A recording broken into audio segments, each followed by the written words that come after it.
இந்த மாதிரி அரிசி உதிரி உதிரியாக காரசாரமான ஒரு நாட்டுக்கோழி பிரியாணி வீட்டிலேயே செஞ்சு கொடுத்தீங்கன்னா யார் தாங்க ஹோட்டலில் போய் சாப்பிடுவா? வீட்டிலேயே செஞ்சு கொடுங்கன்னு விரும்பி வாங்கி சாப்பிடுவாங்க. ஏன்னா அந்தளவுக்கு டேஸ்ட்டாக இருக்கும். ஏன்னா நம்ம இன்றைக்கி வடி பிரியாணி தான் செய்ய போகிறோம்.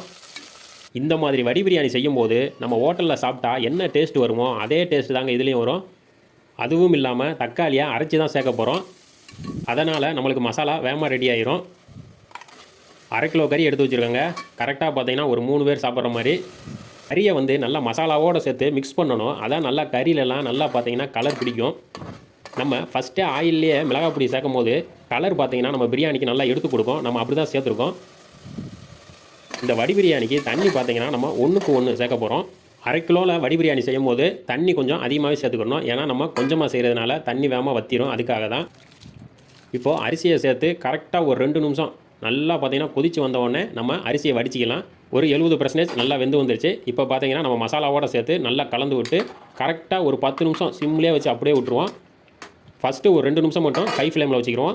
ஆவி நல்லா வெளியே வந்த உடனே நம்ம சிம்லேயே வச்சு எடுத்தோம்னா ஒரு சூப்பரான நாட்டுக்கோழி பிரியாணி ரெடி ஆயிடுச்சு. பார்த்தாலே தெரியும் அரிசியெல்லாம் எப்படி உதிரி உதிரியாக வந்திருக்குன்னு.